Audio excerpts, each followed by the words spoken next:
আচ্ছা, আপনাদের কাদের আমার মতো কিছুদিন পর পর ফ্যামিলির মেম্বার সাথে ডাটা ট্রান্সফার করতে না পারলে একদম দম বন্ধ বন্ধ লাগে। যদিও বা আমাদের ফোনে প্রতিদিনই ২-৩ ঘন্টার সেশন চলে, তারপরও কিছুদিন যাবৎ আমরা ফোনে ডাটা ট্রান্সফার করতে করতে একদম হাঁপিয়ে উঠেছি। মনে হলো একদম সরাসরি বসে একটু ডাটা ট্রান্সফার করলে হয়তোবা মনের দিক থেকে আমরা রিলিফ পাবো। তাই যেই কথা সেই কাজ, আমরা পরীক্ষা শেষ হওয়ার সাথে সাথে ব্যাগপত্র গুছিয়ে বাচ্চা কাচ্চা নিয়ে রওনা করে দিয়েছি বরিশালের উদ্দেশ্যে। দেখতে দেখতেই আমরা বরিশাল পৌঁছে গেছি।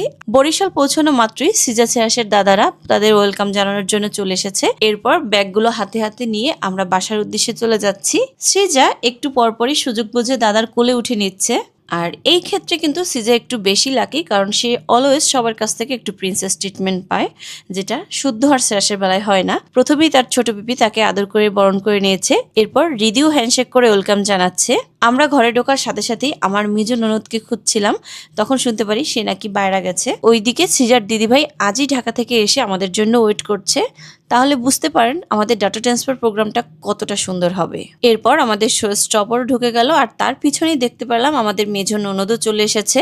এবার সবাই একসাথে বসে একদম অর্গানিক প্রসেসে ডাটা ট্রান্সফার হবে।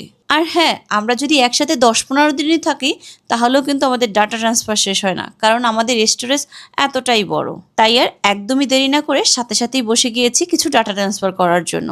আমাদের ডাটা ট্রান্সফারটা কতটা লাভলি হয় একটু শুনে নেন। এটা কিন্তু খুবই অল্প শব্দ, আমরা কিন্তু এর চাইতেও অনেক লাউড হয়ে যাই। যাই হোক, আজকের ভিডিওটা এখানেই শেষ করছি। এর পরবর্তী ভিডিওগুলো দেখার জন্য সাথেই থাকবেন।